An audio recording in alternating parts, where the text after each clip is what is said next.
Hello, I'm Barie Carmichael. I'm the co author of a book, Reset Business and Society in the New Social Landscape. That's a book that's on the business contract between business and society. I'm also a Batten Fellow at the Darden Business School, the University of Virginia, and then finally an APCO Senior Counselor. What I'm delighted to do today is interview Frances Hyatt, who is the Chief Sustainability Officer of Liberty Mutual.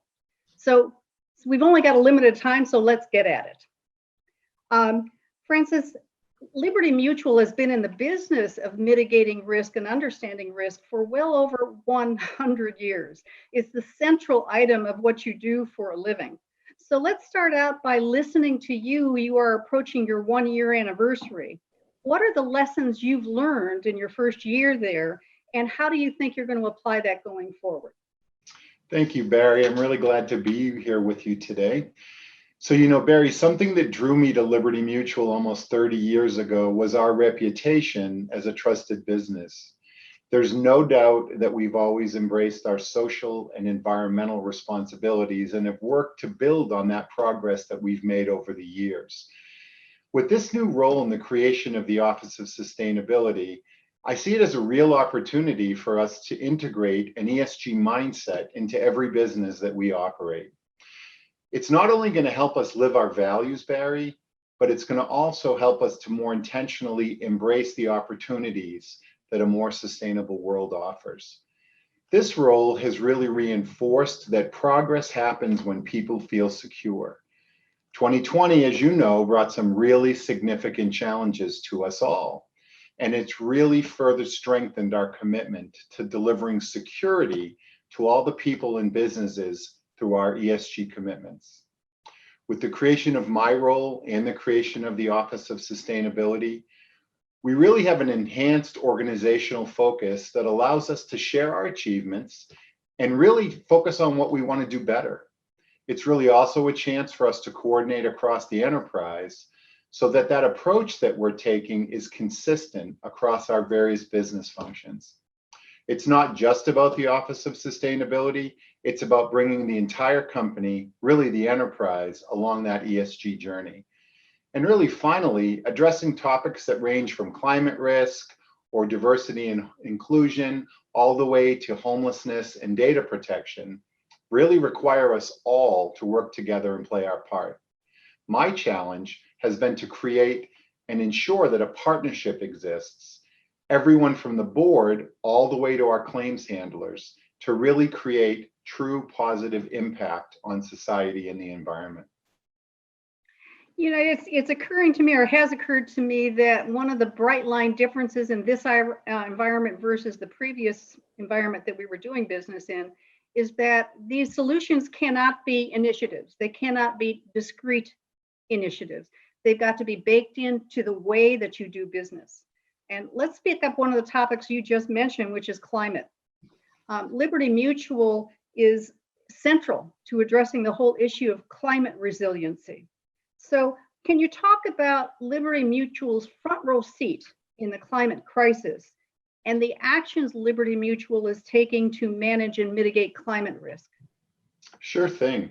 So, Barie, we understand that the insurance industry plays a really important role in supporting climate resiliency and decarbonization through risk management, underwriting, and our investment practices.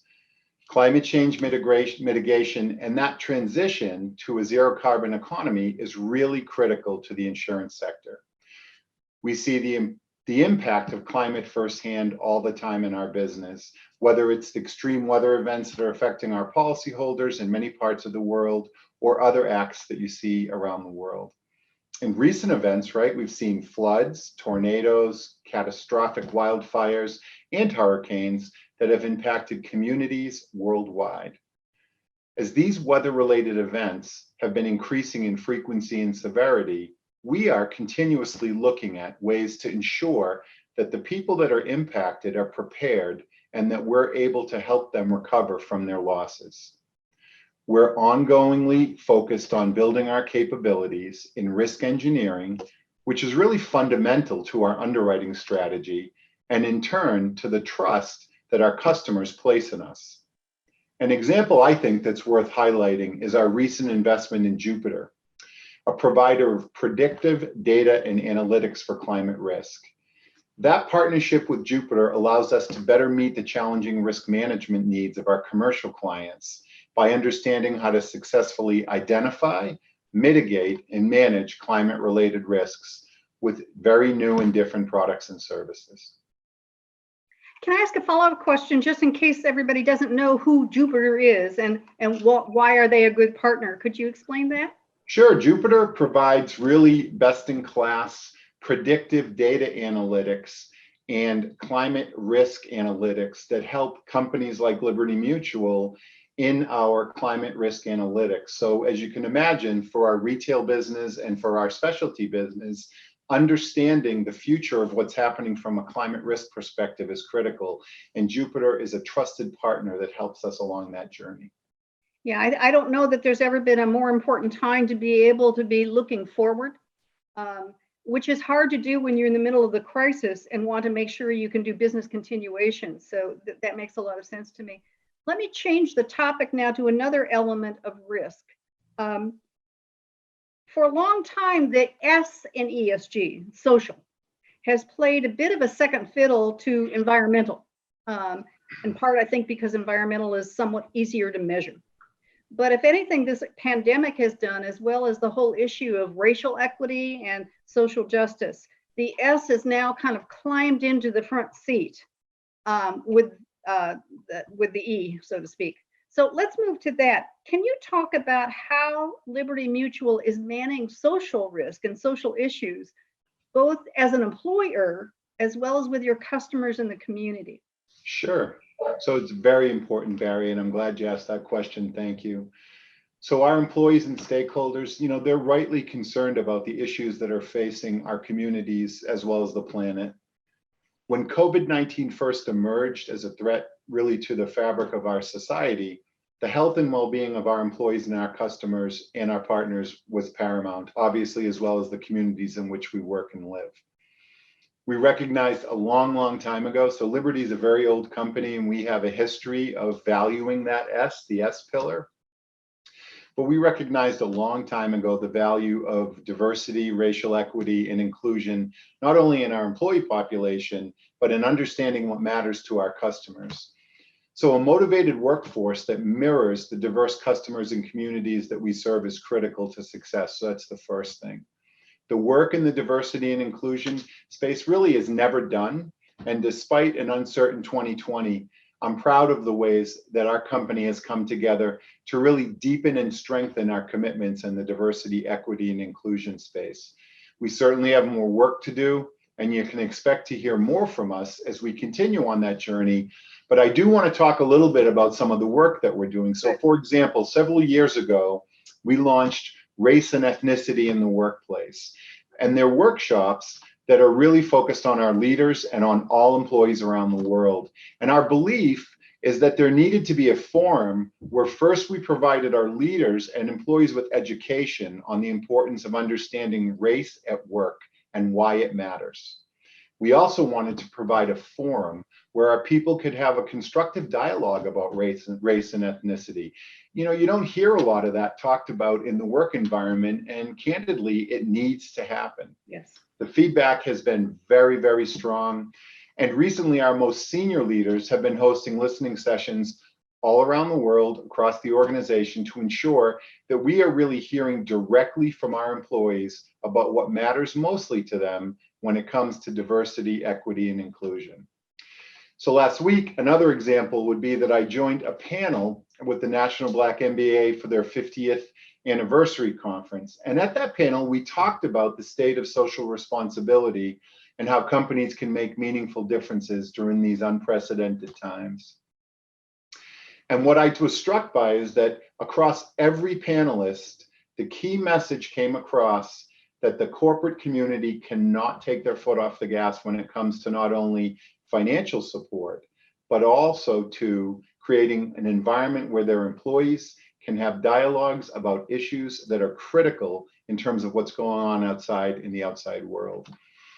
And then, of course, I remember writing in Reset that only a CEO can make it politically safe to ask unaskable questions and have honest dialogue.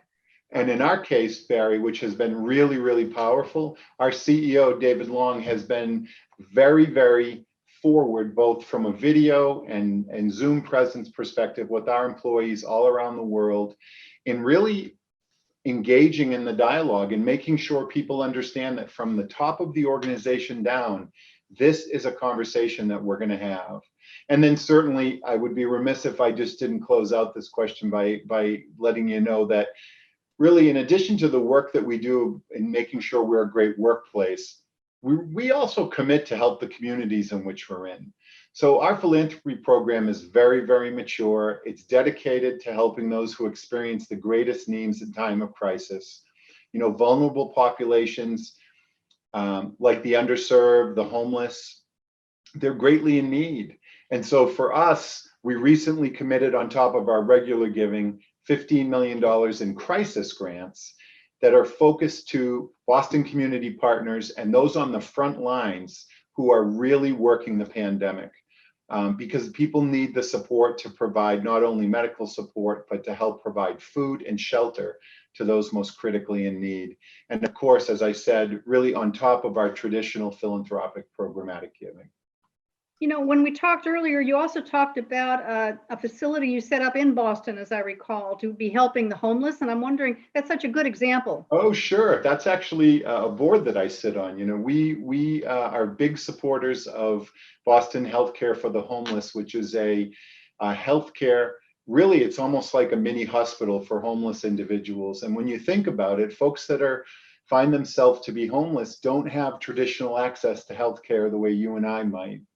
And so Boston Healthcare for the Homeless anticipated the need for space for the underserved, for people who find themselves homeless. They took that crisis grant access and they were able to access, for example, a parking lot and create 10 facilities that were weatherized to treat the underserved and homeless population who found themselves positive to COVID-19. Thank you for reminding me of that. That's a great It's just such a great example on so many levels because it involves partnerships and real impact. We've only got about a couple of minutes left. So let me just ask you one last question. One of the questions that's increasingly becoming important to investors in their monitoring is, how is the board of directors involved in ESG? Can you speak to that for Liberty Mutual? I sure can. So great question. I mean, everyone cares about commitment from the board down, and certainly whether it's the investment community, the rating agencies, everybody's asking the questions around sort of how this is part of the fiber of who we are. First of all, we have not only involvement, but support from the board down. The board is very aware of what we're doing strategically. ESG is one of our top 5 for the organization. The thing that's important for us is that ESG conceptually is really not new for Liberty. It's intrinsically linked to our company's purpose, our position as a mutual. We exist to help people confidently pursue tomorrow and embrace today. And the purpose is reinforced in our insurance products that we bring security back to people. Our Office of Sustainability works across the organization.